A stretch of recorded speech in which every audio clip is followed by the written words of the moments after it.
Olá, a graça e a paz de Jesus Cristo, nosso Senhor. Nós vamos continuar adorando a Deus por meio do estudo da sua palavra, por meio da aprendizagem da sua vontade para as nossas vidas. Desta vez nós já chegamos em Lucas capítulo 2. Nós vamos estudar do versículo 1 até o versículo de número 7. Você é meu convidado, então, para separar um tempo de qualidade para o estudo da palavra de Deus, para aprender da vontade de Deus para a sua vida. E assim diz a palavra do Senhor.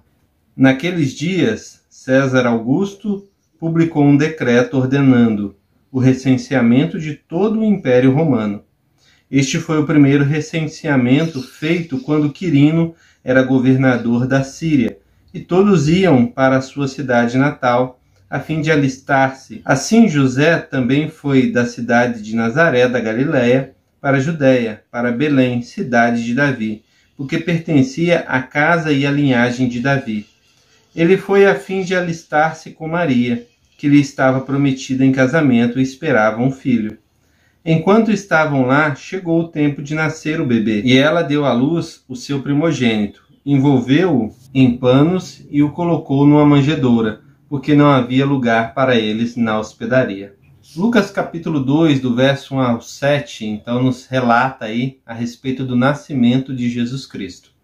E como eu disse no primeiro vídeo dessa série de estudos em Lucas, eu comentei que é um evangelho que desafia a nossa racionalidade ou aquilo que pensamos sobre Deus.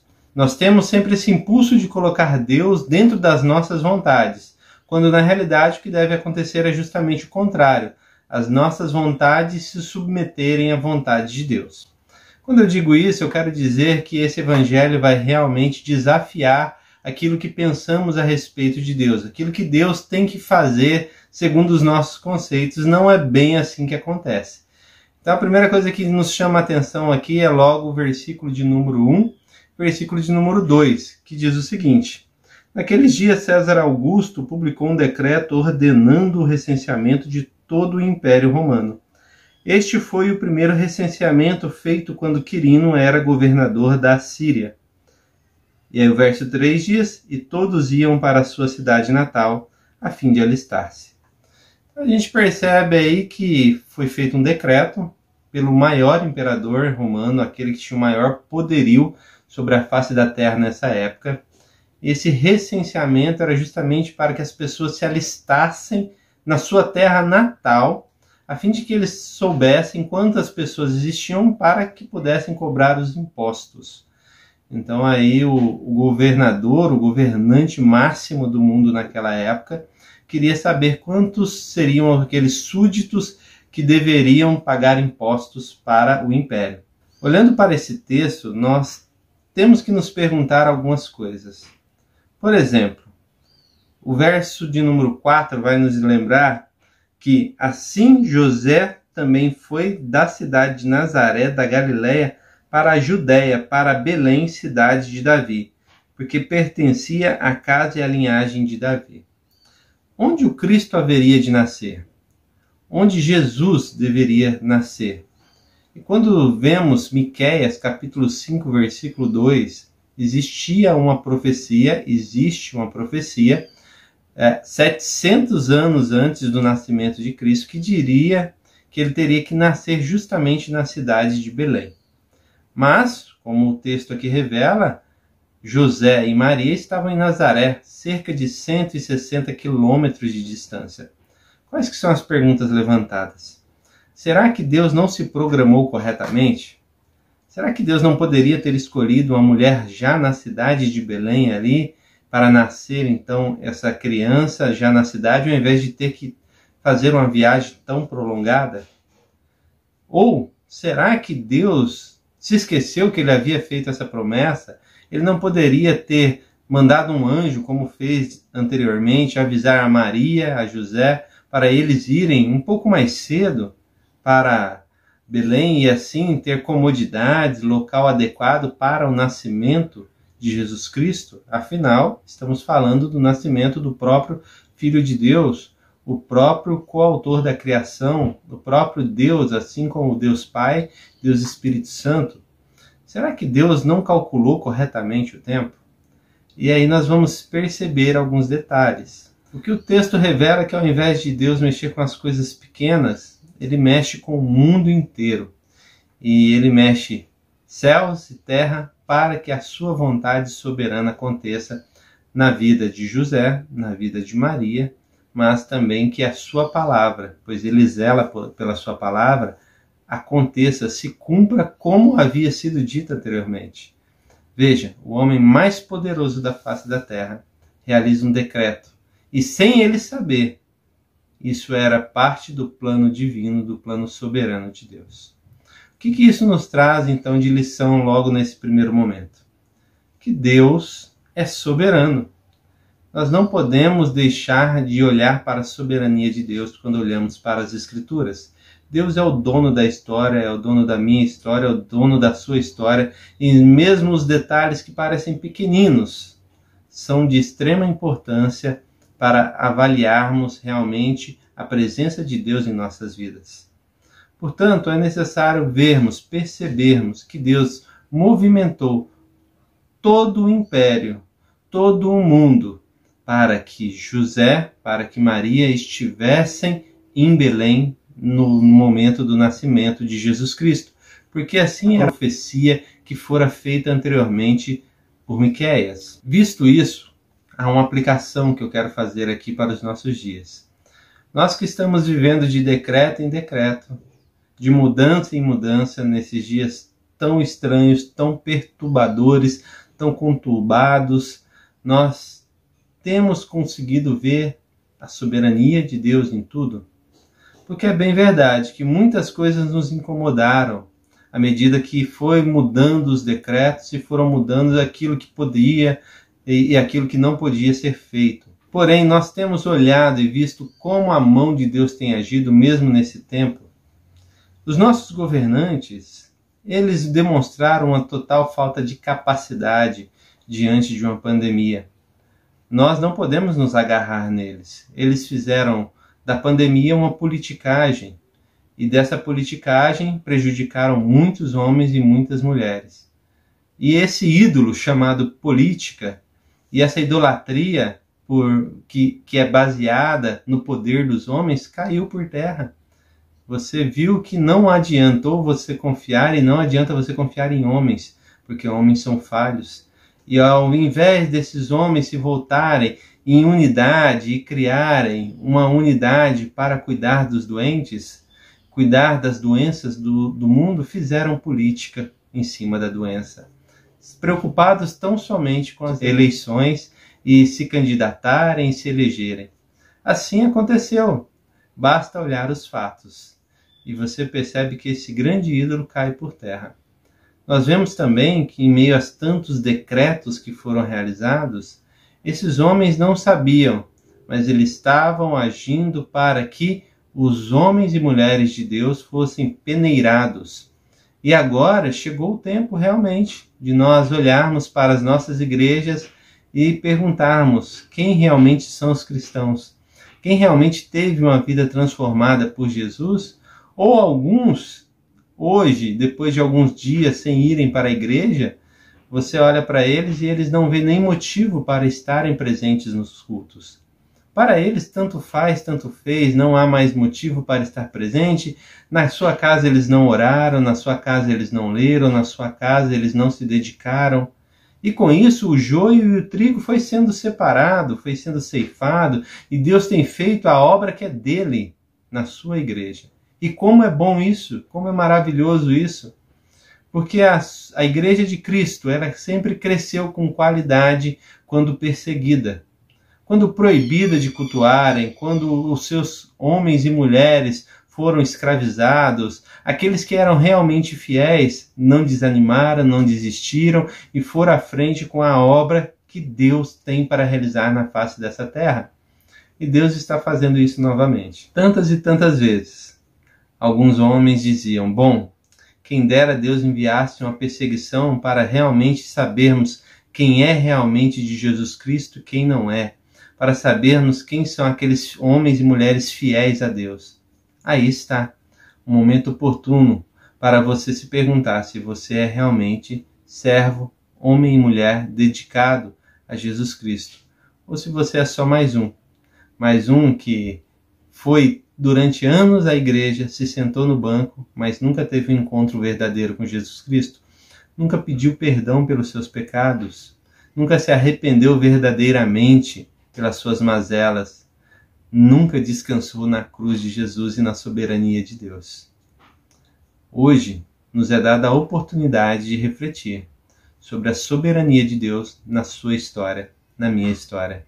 Então, nesse tempo de decretos e decretos, os ídolos têm caído por terra na sua vida? A confiança que você tinha no trabalho, no dinheiro, caiu por terra e agora você confia em Deus, que é o grande autor da história, que é quem realmente domina sobre céus e terra e movimenta os céus e a terra para que a sua vontade soberana seja feita? E aí então cabe essa primeira reflexão para que eu e você estejamos aí mais atentos à soberania de Deus. O texto vai continuar e vai revelar que Jesus Cristo nasceu em um local um pouco inoportuno, um pouco diferente daquilo que seria o ideal para uma criança nascer. Versículo de número 6, enquanto estavam lá, chegou o tempo de nascer o bebê, e ela deu à luz a seu primogênito, envolveu-o em panos e o colocou numa manjedoura, porque não havia lugar para eles na hospedaria. Exatamente, esse bebê foi colocado numa manjedoura. E o que é uma manjedoura? Uma manjedoura é um coxo, é um local onde é colocado alimento para os animais. Não havia lugar para Jesus na hospedaria ou na casa onde eles tentaram ali um local para dormir. Não havia espaço para o nascimento de Jesus. Mas será então que Deus calculou mal? Será que Deus, ao enviar esse decreto, ao colocar César Augusto para fazer esse decreto e colocar Maria e José para andar um espaço tão grande, calculou mal, porque não pôde preparar nenhuma reserva correta para que José e Maria estivessem ali bem alocados, num local limpo, higiênico? Será que foi isso? Nós percebemos o seguinte aqui, que aconteceu do jeitinho que tinha que acontecer, para que nos revelasse uma outra lição, e que nos foi revelada ao longo das cartas, ao longo das epístolas, onde nós percebemos que aquele que é o ser mais rico de toda a face da terra, dono da prata e do ouro, ele se fez servo e habitou entre nós. Ele tomou uma posição que não era dele, se humilhou de humilhação para demonstrar que mais vale a pena ser do que ter, para demonstrar que não são as riquezas que compram o céu, para demonstrar que nós devemos ser tão humildes quanto Ele, que é o nosso Senhor, o nosso Salvador. Humildes como umas criancinhas, humildes como bebês, que simplesmente recebem aquilo que lhes é dado. Eles não cogitam a possibilidade de outra coisa. Eles não brigam porque não é bem do jeito que eles queriam. Eles não esperneiam, eles simplesmente recebem aquilo que foi dado. E o Rei dos Reis, o Senhor dessa terra, veio justamente numa figura humilde, uma pessoa que deixou todo o poderio, toda a sua glória, se esvaziou de sua glória para habitar no nosso meio. Exatamente. O ser mais poderoso da face do universo. Aquele que tem todas as riquezas, ele vem e é colocado no dia de seu nascimento numa manjedoura. E mais uma vez nós somos desafiados a pensar: bom, não poderia Deus ter preparado um palácio? Afinal, é o seu próprio filho. Afinal, é o próprio Deus encarnado. Por que não nascer em um palácio? Isso desafia nossa mente humana, que sempre dá valor às riquezas, ao parecer e não ao ser. E a resposta é muito simples, porque uma manjedoura é um local que dá acesso a homens ricos e pobres. Palácios, somente aqueles que têm poder adentram-se neles. Agora uma manjedoura não. Uma manjedoura é um local onde os mais pobres da face da terra podem encontrar-se com seu Senhor, com seu Salvador. Uma manjedoura é um local que os mais ricos da face da terra podem se dobrar e ir até esse Senhor, esse Salvador. Uma manjedoura é um local que dá acesso, por mais simples que seja, é um local que dá acesso para que toda a humanidade se encontre com Jesus. Numa manjedoura, o nosso Senhor, o nosso Salvador, escolheu nascer. Isso não foi falta de programação, não foi falta de preparação, mas isso vem para desafiar a nossa mentalidade. A mentalidade que provavelmente diria assim: Deus poderia ter feito de outra forma. Avisado Maria, avisado José, eles viajado com antecedência, sem sofrer, ter uma hospedagem muito boa, muito confortável. Jesus poderia ter nascido em um palácio maravilhoso, mas Deus mais uma vez nos mostra que Ele é soberano sobre a face da história e absolutamente nenhum detalhe escapa diante dos seus olhos, diante dele.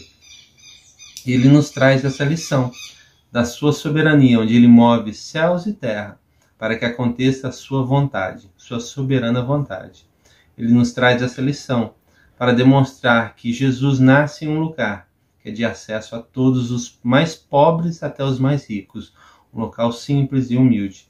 Porque o ídolo, assim como o ídolo poder cai por terra no nascimento de Jesus, o ídolo, dinheiro, riquezas, também deve cair por terra, mais uma vez. Porque ele não escolhe um local onde os ricos e poderosos poderiam estar ali como uma grande plateia. Ele escolhe um local simples, onde qualquer um poderia se achegar, qualquer um pode encontrar-se com Jesus, tanto rico quanto pobre, mas um local de fácil acesso, um local simples. E isso nos traz à mente outra reflexão que nós precisamos entender. Assim como o nosso Senhor se fez acessível aos homens, assim como o nosso Senhor se fez pobre, humilhou-se, se fez humilhação para que nós pudéssemos ter um encontro com Ele. Nossa posição na face dessa terra para com os nossos irmãos tem sido de orgulho ou de humilhação? Nós temos buscado um papel de homens e mulheres poderosos, vaidosos, orgulhosos, um papel de servos, humildes, assim como Jesus Cristo. Nós temos nos voltado à semelhança de Jesus para dar acesso àquelas pessoas, independente de sua riqueza, ou nós temos procurado dar acesso simplesmente àqueles que nós achamos que são merecedores de alguma coisa? Eu ouvi uma história muito estranha certa vez. Um casal procurou se aconselhar com um homem, com uma mulher, e esse homem e essa mulher disse que não estaria mais aconselhando eles, não estaria mais próximo deles, porque eles queriam pessoas que fossem espiritualmente elevadas para estarem em sua companhia. Que triste ouvir isso do povo de Deus. Pessoas que não entenderam o Evangelho. Pessoas que não se parecem com Jesus e nem estão a fim de se parecer com Jesus. Jesus se humilha para estar no meio de nós, seres humanos que não éramos merecedores de nada, absolutamente nada. Jesus se senta com publicanos e pecadores. Jesus está no meio dos pobres, daqueles que estão ali sendo oprimidos pela sociedade. Jesus dá espaço para as mulheres conversarem e pregarem o seu evangelho, assim como foi o caso da mulher samaritana. Jesus está no meio daqueles que são servos e recebe eles de braços abertos. E nós, homens orgulhosos em nossa religiosidade vazia, não queremos nos relacionar com aqueles que nos procuram, porque a nossa vaidade é tão grande, porque nos achamos melhores do que eles. Nós precisamos nos render à verdade de que nada somos e que o grande Senhor e Salvador é Jesus, e Ele nos deu o exemplo de humildade, o exemplo de graça, o exemplo de servidão, para que nós fôssemos iguais a Ele. Então fica também essa reflexão. E além de percebermos que Deus é o Senhor da história, o soberano de toda essa história, além de percebermos que Jesus nasce dessa maneira para mostrar, nos dar o exemplo de acesso a Ele e de humildade que nós também devemos ter no nosso dia a dia, há mais uma reflexão que nós precisamos ter quando lemos esse texto aqui. Porque o texto diz assim que não havia lugar na hospedaria para ele. E eu gostaria então de alegorizar essa parte para comparar se há lugar para Jesus Cristo na sua vida, na hospedaria da sua vida, no quartinho aí no seu coração. Há lugar para Jesus entrar e se fazer soberano sobre a sua vida? E você começar a olhar e perceber Ele soberano na sua vida? Há espaço para Jesus entrar aí no quarto da sua casa? Há espaço para Jesus entrar na sua casa? E nessa casa, Ele fazer de você um homem humilde, um servo, alguém zeloso pelo bem, alguém que detesta o mal? Há espaço na sua casa para Jesus? Eu gostaria que você pensasse também nisso, porque ele veio para os que eram seus, mas os seus não o receberam. Mas ele deu o poder de serem chamados filhos de Deus, todos quantos o receberam. Jesus Cristo nos chama de filhos, porque nós recebemos Jesus como Senhor, como Salvador de nossas vidas. E foi assim que o nosso Senhor nasceu, de maneira soberana, mas também humilde. E nós nos rendemos a nossa racionalidade. Tudo aquilo que nós achamos que poderia acontecer diferente, rendemos aquilo que é a vontade de Deus para nós. Nesse momento eu quero te convidar a render a sua vida a Jesus Cristo. Tudo aquilo que você acha certo, que caia por terra. E que aconteça aquilo que Jesus deseja na sua vida, na minha vida. Que Deus abençoe você. Que Deus abençoe toda a sua família. E até o próximo encontro. E você, que foi abençoado por esse vídeo, quero te convidar a se inscrever no canal, a curtir, a comentar o vídeo, a compartilhar, para que outras pessoas tenham acesso à palavra de Deus. Compartilhe a palavra de Deus. Dedique-se em fazê-lo, pois esse é um ministério que foi dado a você que já conhece Jesus Cristo e o tem como Senhor e Salvador de sua vida. Um forte abraço e até o próximo encontro.